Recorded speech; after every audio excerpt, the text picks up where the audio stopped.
Hello and welcome to the Final Bell. It is great to have you with us for another week. Meg McDonald is with me. Hello, Meg. I'm sorry that I left you for a couple of weeks, but by the sounds of it, you had a superstar replacement, Shannon Burns. Yeah. All the talk is just bring Burnsy in and get rid of me permanently. No, we've got to issue some apologies because he's not with us this week, but he was fantastic. I think everyone appreciated the insight into his day job and his game day job. And I'll tell you what, I was happy to see him out there in very quick succession on Friday night. Yes. He was bang, bang, bang early. Early on, wasn't it? A great start to the game. We're going to talk all about that game. We're going to look forward to the big clash this week as well. We'll get to the listener questions a little bit later on as well. Plenty going on, obviously, at the Cats. All positive, all good. We'll hopefully have a little bit of medical news. We never lock anything away. We always say wait for the health update, but we will talk about perhaps a couple of players who might come back in. Have you been though? Yeah, Had a really time? good. Had a great break. Haven't overthought the fact that Cats have found some form. And It may have been related to me being out. well, Don't worry, I did float that. Yeah. And no, of you course too, not. you and producer Jake didn't really squash it. You both kind of supported the fact No, that it's over to the team to squash it this weekend against the Dogs, I think. Like they did with everyone. I do get the occasional bit of feedback on the fact that I was wearing that jumper for a Yes. time, and I'll just have you know I wore it to the MCG against Essendon and we got it done. So good. I'm back in the wool and I need it at the moment. yes, it has got cold. It's that true deep part of winter. Mm-hmm. We've got 6 rounds to go before finals. It's still when you're a player, it's still that little bit far away. You know that there might be a slither of light down and there on the horizon, but it's when you get about 3 weeks away from finals that the spring gets back in your step fully. Yeah. So it's still in the grind part, but the good thing Particularly is, with the balance of the ladder. it's You have to- tight, You isn't can't it? be banking on anything. No, and the grind so far, Geelong have been working through it really well. 3 wins in a row now and a terrific win on Friday night against the reigning premiers, the Pies. It was a game, I'm interested in your take. I just constantly thought Collingwood will come. Now, last quarter, Collingwood will come. And I know they've built that reputation over the last 18 months in particular, but I thought they're gonna have a surge. They're gonna have a moment where we're going to be tested, and it did not happen. Not necessarily because Collingwood weren't trying to or couldn't. They just weren't given an opportunity. The control of the ball in the last quarter by the Cats just completely iced the game. The game management was really impressive, wasn't it? The only time I got a little bit nervous was because, I mean, once we got to that point, I think we managed it really well. Didn't give them the ball back. But looking at the Collingwood goals in the first and second quarter, I'm thinking, we've given you most of those. You know, that's a fumble, that's a dropped intercept mark, that's a biting off a bit too much on a kick.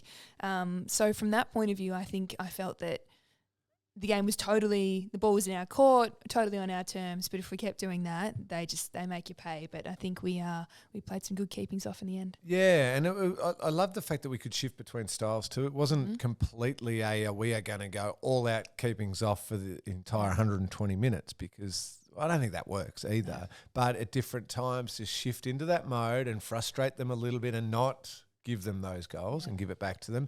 It was set up superbly through some incredible centre bounce work. The clearances and goals from those centre bounces was first class. And obviously Paddy Dangerfield had a magnificent game, but also at times I felt it was the threat of Paddy Dangerfield bursting through. And as I said, he got it a lot of times, but even the times he didn't get it, it was almost a vacuum that he would then create space for the next one to pick it up and go through because 3 Collingwood players had to go with Dangerfield. Yeah, absolutely. He looks so healthy at the moment too, doesn't he? I know we've noted in previous years about that action that he does when he's holding out an opponent, the ball's on the deck and he decides I'm going to pounce.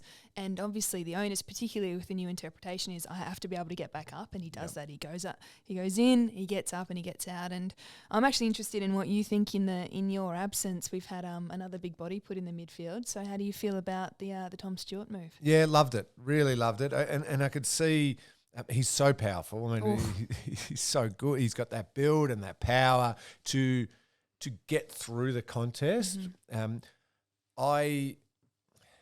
Watching him occasionally, I think, okay, there's a defender trying to play mid, and his natural reaction is to just drift back and around, which is fine because at times that's the right move. But I love the fact that on Friday night he also added, "I know I'm a mid, and if I'm in the position, I can be the aggressive one and get through this." And it doesn't have to be Paddy every time. It was Tom Stewart, or it was Max Holmes, or it was different players. But Stewie adding the balance of, I can go now, and then other times I can drift and play that slightly more defensive roll around type role. So I love the fact, I think he's working out midfield play every single week he plays. I reckon he might have had 1 or 2 touches in the first quarter. I think it was 2 touches and Jeremy had none, and then and first then clearance goal. He ends up with 26 or 28 for the game, Stewie. So learning too that as a midfielder how to be involved but not panic if you haven't had a heap of it early on.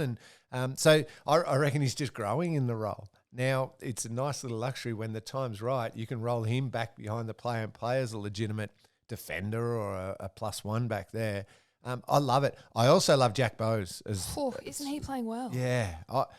I forget about my initial mindset, and this has probably changed even before Friday night, of I think he's a really good halfback, really good winger, 5 minutes in the midfield, as an inside mid, I mean.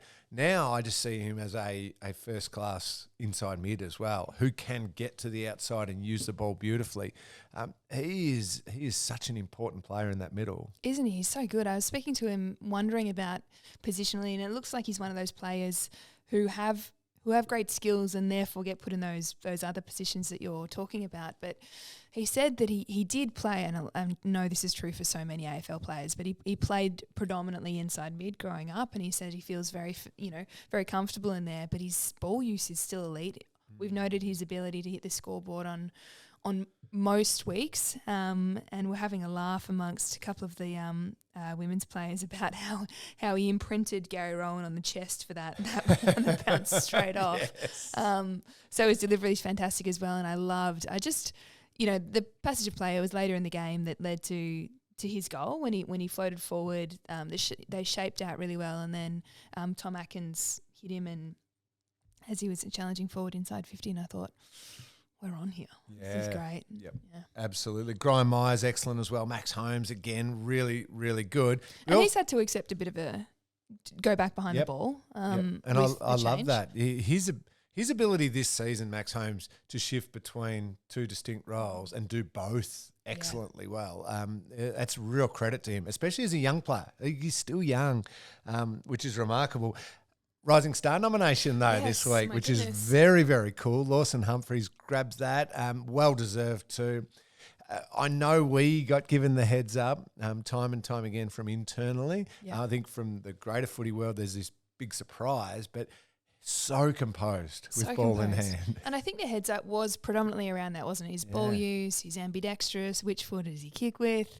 His decision making is great, and he's really creative. And we might get into this soon. But his toughness and his his willingness to stand in the hole, a hole you find yourself in a lot as a sort of high back who's read the play well. I think he's really solid, and the immediate trust you have in some of those young players is really impressive. You don't at all think, oh gosh, how's he going to go in his third game? One of the best out there. Yeah, remarkable. And that's a perfect segue to our Bendigo Banks Meet the Moment nominees, which we love to do on the podcast. Jump on the social media, jump on the website to make your vote count. A couple of times, Lawson going back with the flight, as you said. One time he got sat on, the third time Jamie Elliott went straight over him. But yes, sorry, it is the back with the flight goals. Marks. And it's goal stopping. And it's you know this better than me. Playing across that high back, half back line. You want to read the play perfectly and have yourself in the best position, and it's fine, I can come at the ball. Yeah. But it doesn't work like that. The opposition aren't trying to pick you out, they're trying to pick their teammate out. And so often you are required, with hopefully good footwork, but at times you're still leaving yourself wide open. Yeah, I mean, in my position as a deeper defender, you usually are coming forward at the balls, but it's on, you say, those sort of half backs whose forward have gone under it or not been used.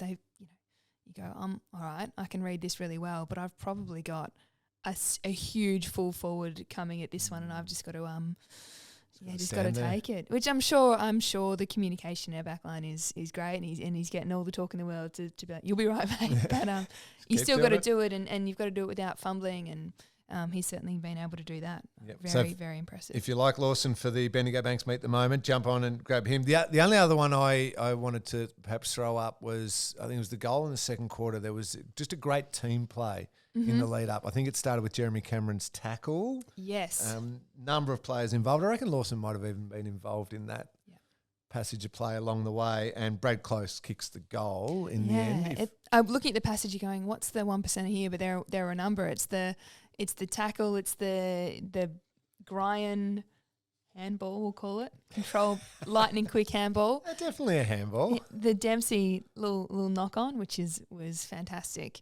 And while we're on Ollie Dempsey, I just think, speaking about trust in young players, he just gets it done. So he's in his third year, but for someone who hadn't played a lot of football in that 3-year period before his draft, to have him get the ball 40 metres out and think this set shot's going through is so valuable. And he's providing such an important release option on the wing as well, working up and down the ground. So you talk about evolution of our young players and the growth. And we said Max Holmes, half back, midfield, back to half back, embracing it all. Jai Clark's getting quality inside mid minutes against really good opposition. Ollie Dempsey to be as a forward and a high half forward, maybe deep at times, and now to be learning the wing role and playing the wing role so incredibly well. He is arriving deep in defence and he's getting forward and being a genuine threat. And I reckon there was even 1 or 2 times where he was running to the goal square, our goal square, by himself as an option that we didn't necessarily use because it wasn't quite perfectly on, but he was there and alone for a second or two. That is huge work rate, but huge discipline to want to do that as well. And he's been very, very good. And I don't think he's listening to Burnsy though. I think saw a little 100% game time on the weekend, so... He's flat out ignoring the 100%. I worked at a game Saturday night, the Melbourne Essendon one, and it was Ed Langdon did 17.8 Ks and 100% game time. That's crazy. But the crucial, and he was talking about in our post-match interview that with his skill set, this is Ed, allowing him to play 100% game time and not being affected with all the data they get on their GPS, and that meant that all the rotations they could do could be through the other mids. Yeah. So having that luxury of a 100% mid player on a wing means you got all these other options up your sleeve. Really important. Along nice. And what did you think? What did you think about? Sorry, just checking. Media manager Pat. Shout out to Pat, who sometimes listens to the pod. Thought he was texting me something important. He wasn't. What did you think, or what do you think about Rowan, Ollie? Maybe we'll get into it as we look towards next week. But we're starting to get pretty stacked again, and you've got a player like Ollie Henry, who's had a fantastic start to the year, playing sub, and even he was impactful when he came on. Yeah, I quite like it. I like the fact we've got that up our sleeve. I like the fact that Gary Rowan played the sub going back a few weeks back and was high impact when he came on. Now he's playing as a starting player and he's still high impact at times. Ollie's now doing it a little bit. The season is so long. It is so hard. It is such a grind that if we can have Ollie Henry still having a big impact in important wins playing as a sub, and then in, I don't know, just to pluck a number, 3 weeks' time, he rolls back into the starting lineup. I think he's only going to have got fresher by playing as a sub while still having an impact. Yeah. So we're using a broader squad to get a better outcome over the course of the year. So I love the fact it's working. I think the biggest change out of all of our performance is, I know there's been more highlighting around Stewart into the midfield and all this. Someone else has gone in there? Is more our ability to win ground balls in our forward half and in particular our forward 50. I think Stengel, Close, Myers, Gary Rowan at times, Ollie Henry when he comes on, Sean Manor, absolutely. Yeah. Hunting after the ball, and everyone thinks, it's got to be about pressure. Small forwards pressure, small forwards. Yeah. You know what's the best pressure? Hunting after the ground balls and making opposition defenders think, ground ball gets oh my God, Tyson Stengel or Brad Close are around me and the ball's on the deck and it's 50-50, please, somebody come and help me. That works away at their mindset, and then we get good outcomes from it. Very more.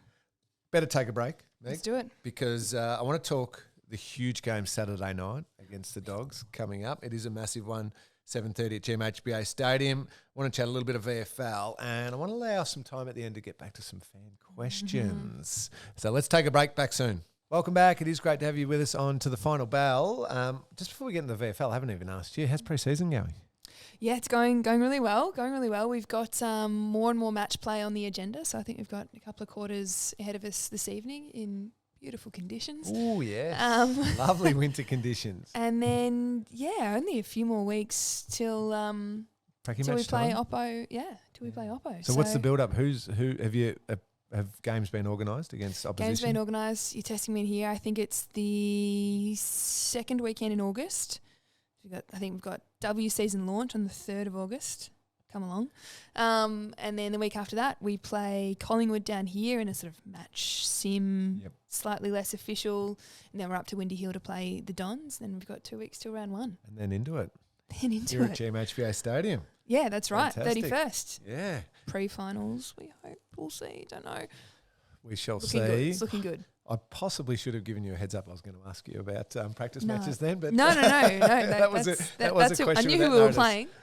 I'm just really focused. You are locked on. Great to hear the pre-season's going really well. A couple of the Irish crew arriving tomorrow. Yeah, they're back in. Our last last 2. We've got 2 here and 2 that are coming over. So my job as a key defender is about to get a bit more. You match up on Aisling? I match up on Aisling. So, when I have to. Sometimes I palm her off. Anna Rose, who's coming over too, she can play on her. But there's no shortage of challenging matchups at the moment. Our forward line's humming, and unfortunately on Saturday, or fortunately, depending on which side of the ledger you're on, the ball is coming out of our midfield really hot. So one of those ones where you're like, it's a rough day as a defender, but a good day as a Cats player. Yes. You know. I like that. That's the captain's thinking. Good work, Meg. Yeah, well, until you walk up. It's taken me 4 days, but I've arrived. Until you walk up to your midfield group and just give them a little encouragement, a little cook. Yeah. VFL results from the weekend. Another win for the Cats over the Pies, which was fantastic. Ted Closey, best on ground. Puts his name up there. Can you put the word out about the pronunciation? Oh, is it? You're around the media. It is Closey. Yeah, it's Closey. Yeah. Oh, good. I'm You had me worried then.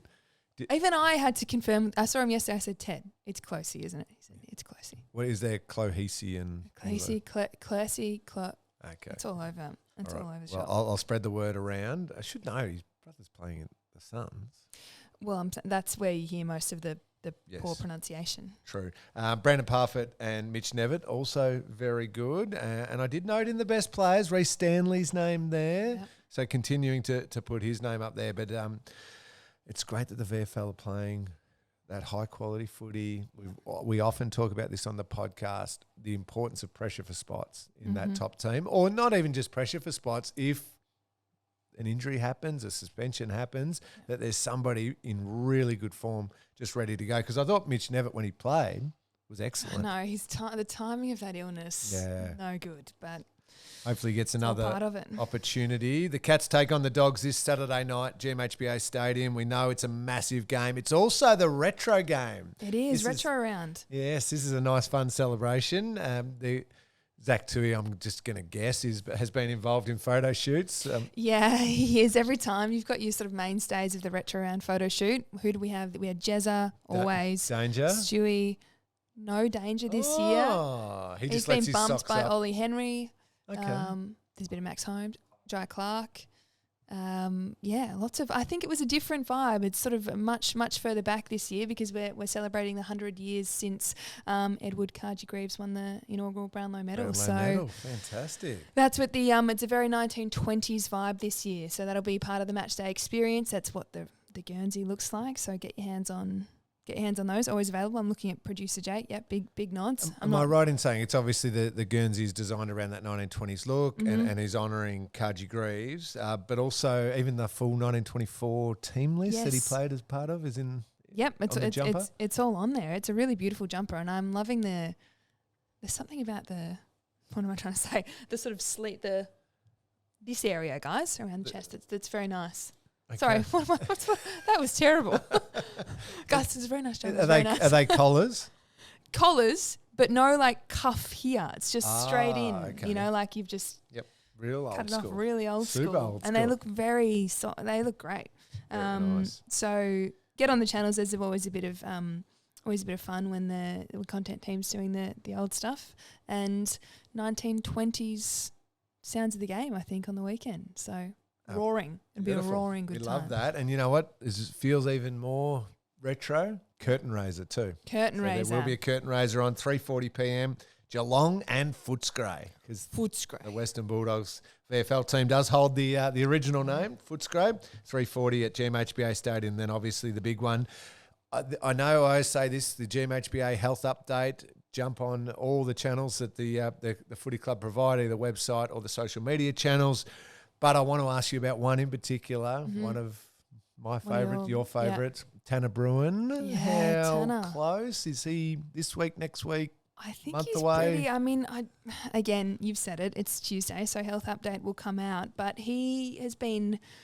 I mean, he's been looking great on the track. I'm sure. I think he's probably back into training. But great. even when he's been in his full, main training hasn't happened yet this week, so we'll confirm later on. But the even when he's had his sort of cast and protection on, he's out there. He's doing more than shadow. Yeah, you know? that's always the hard thing when you injure a thumb or a hand or a wrist.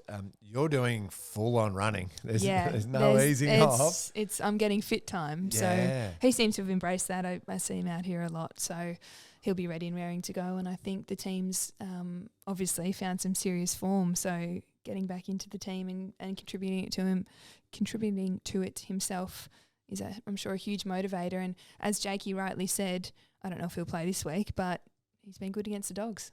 He has. He certainly has. I reckon there was a game against the Dogs where it was really that stand up and take notice of just how good a player he was. One who I know is not coming back this week, but I believe just travelling nicely with all the training he's doing is Tommy Hawkins. Continues to work as he does so professionally. So it's another one. He's been enjoying some time in the gym alongside the women's team at the moment. Every time we're in there, he's in that heat room and the altitude room too. So I think there's not many injuries that you can have where it's not a chance just to grind it out and get the fitness going. So I think they've both been doing that, and hopefully we see them both out there. Fantastic. It will be a huge game Saturday night. The Dogs in some good form after that win. That was a terrific win. Patchy, but really good on the weekend. Yeah, right? true. That's the one thing they're searching for as a team, is that real consistency. But the performance on the weekend against the Blues, where Paddy Cripps was unbelievable in his 200th game, and still the Dogs were able to overcome that.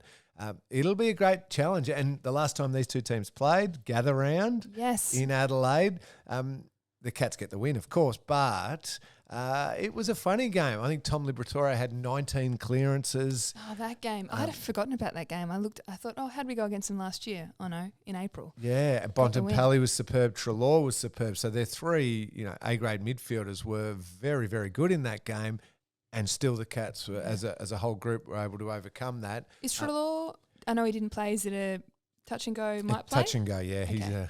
He's a watch. You can check What their day's health their updates health for that update? one. Yeah. I don't know, but we can speak openly about those injuries. It'll be a great challenge Saturday night. Won't it? And I've got a little bit of PTSD is too strong a word, but the last time they came down here, it was a bit of a non-event. Last game we couldn't make the finals, right? And that was a bit bleak. So there'll be an entirely different feel to it this time round. And look, we'll get to see one of our favourite players, Marcus Bontempelli, up close, but it'll be sad for him when he can't get his team over the line once again. Let's hope so, Meg. Yeah. I wonder if Tom Atkins doing the role on Nick Dacos and has been doing it a little bit. Bontempelli, a much taller player, but I think Tom could certainly handle it. Or is it Blitzarves maybe, just to try and blunt that influence? Maybe it's Tom on Tom, Atkins on Liberatore.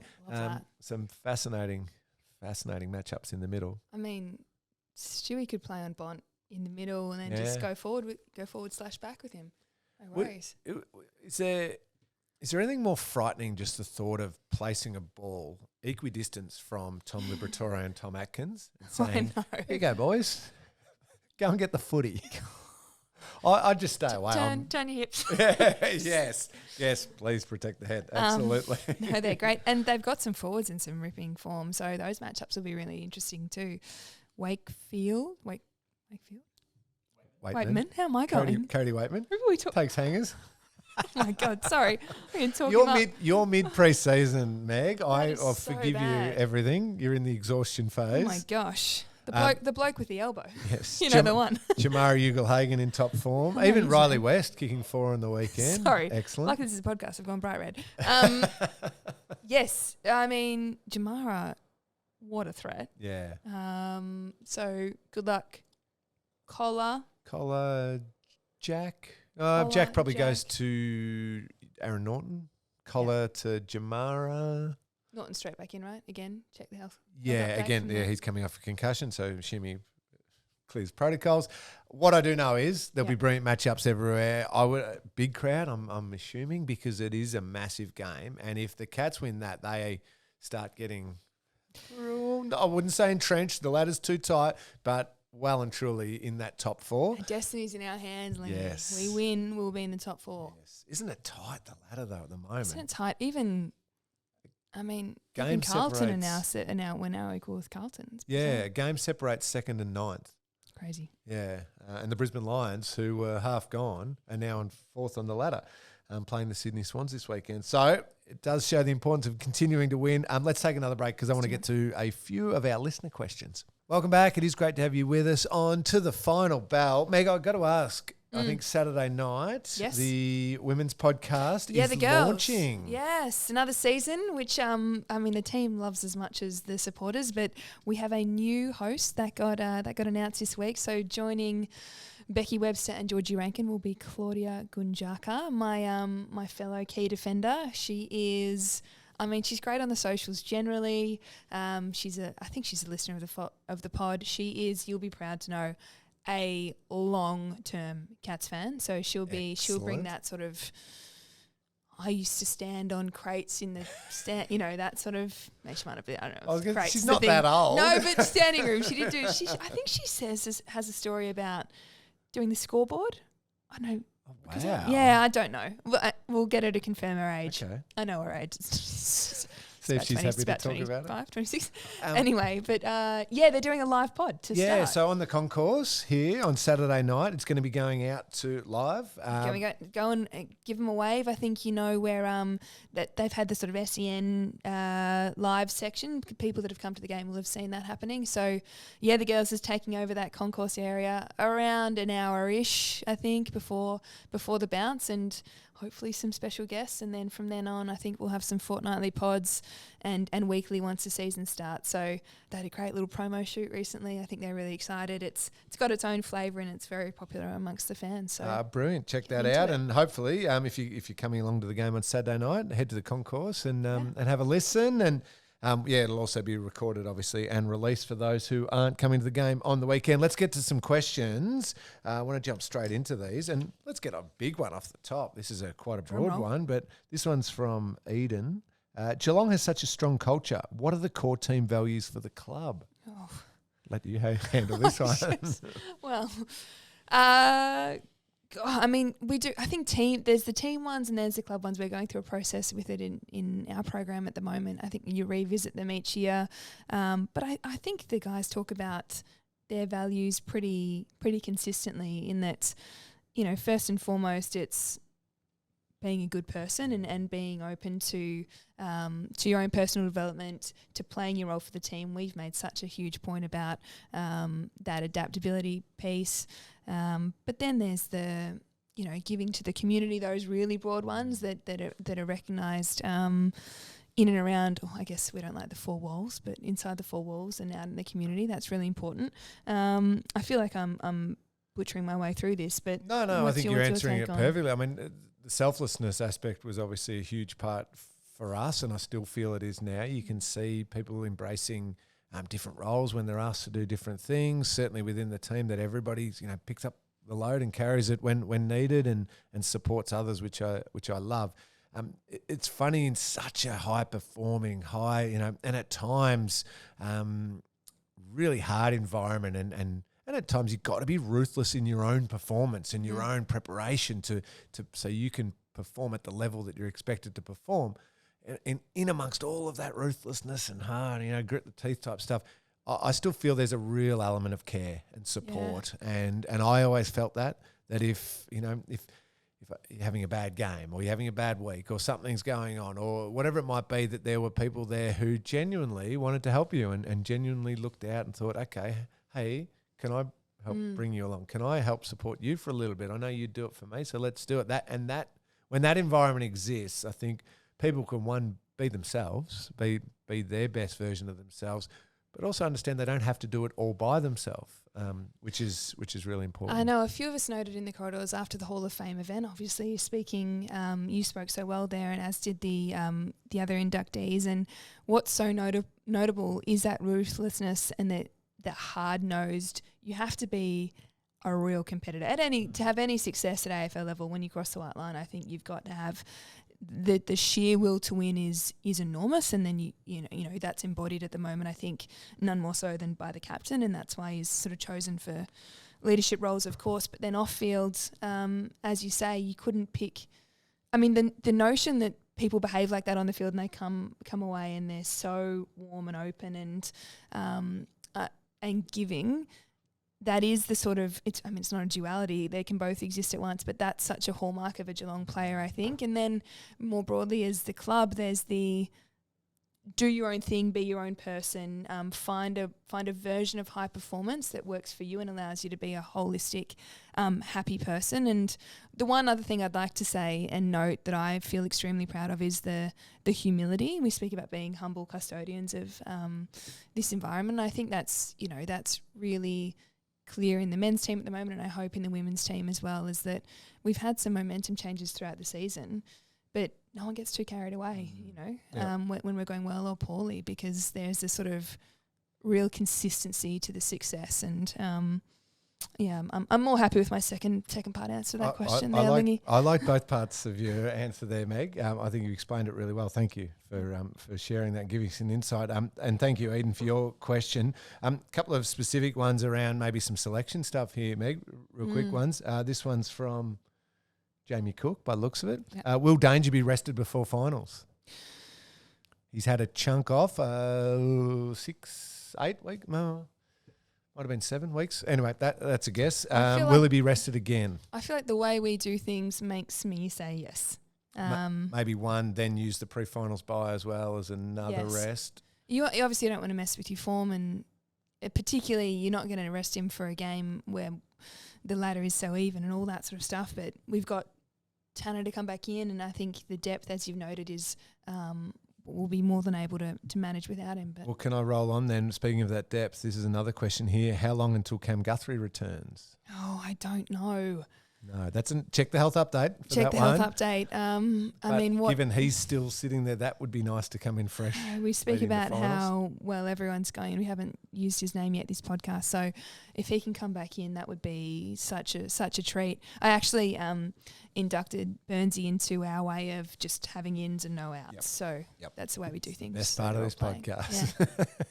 For any of our listeners who get frustrated with us not putting anyone out, we're not going to change. No, I love just. Here we are at the club and for the club and for all the players. So. This one's been an interesting one, and I love the persistence with it through a time where it's going to make sense once I tell you who it is, when it could have been the temptation to think, oh, hang on, that's not going to work, because his brother beat him pretty badly. Oh, yeah. As Sam De Koning. Will Sam De Koning be the main ruck come finals? Tom beat him in that Carlton game comfortably.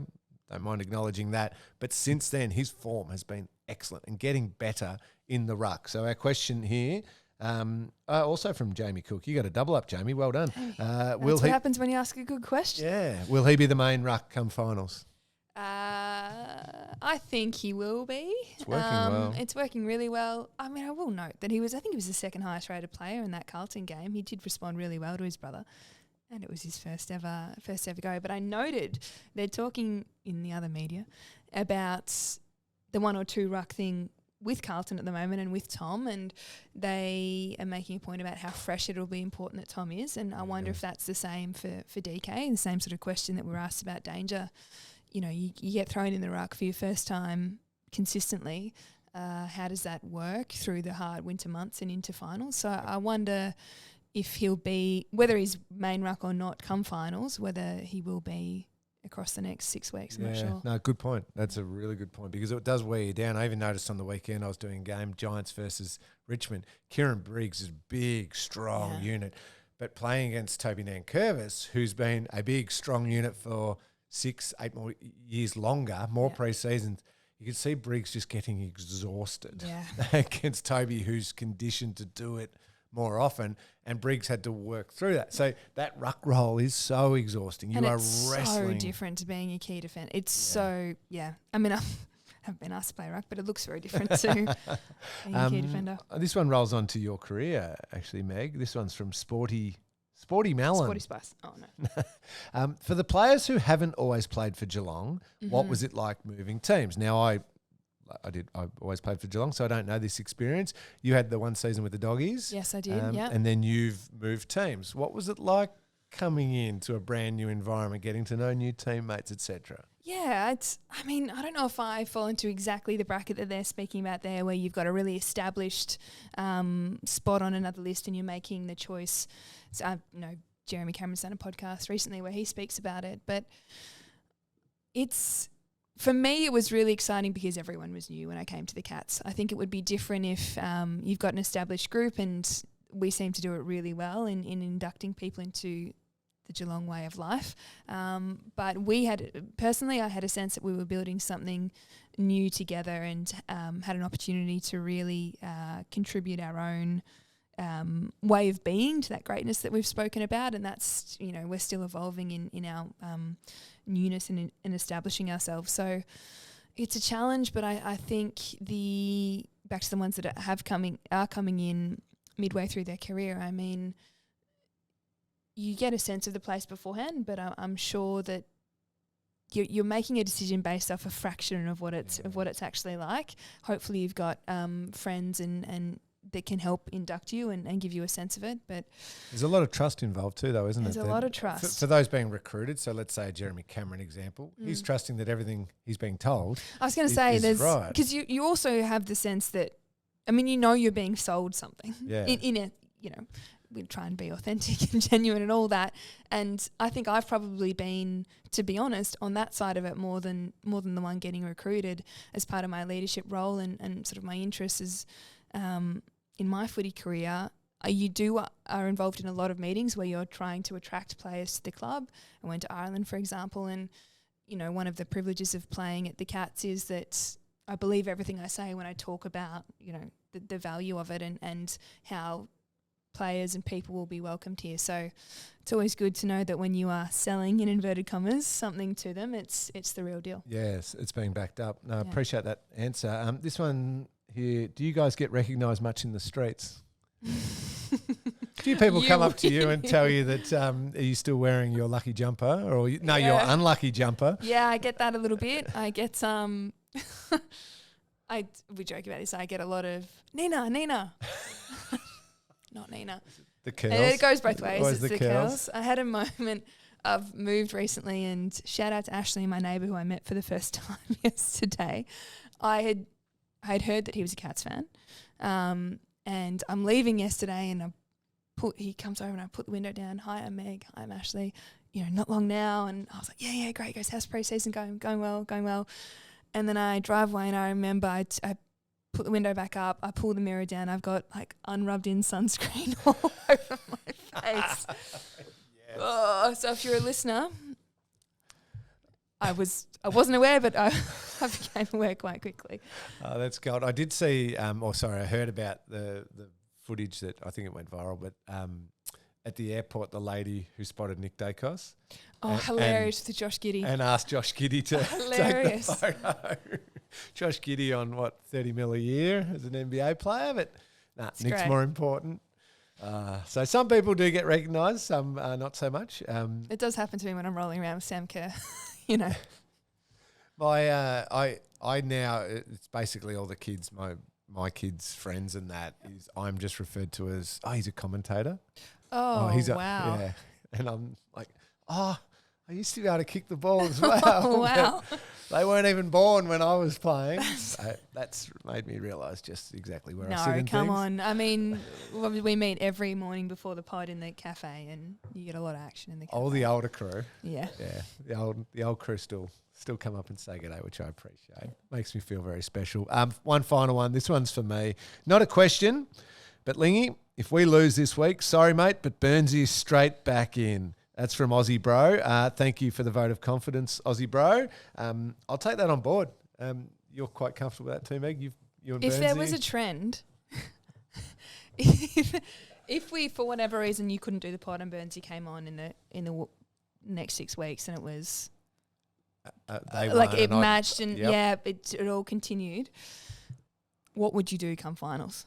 Oh, 100%. Burnsy's in. I would not tempt Take fate. one No for the way. team. I was the kid who, in the games where we couldn't go, we often went up the highway to Melbourne, Yeah. but when we couldn't, and there was no, obviously, live coverage, 2:10 game, I'd sit and listen to it on the old radio, Dad's old radio.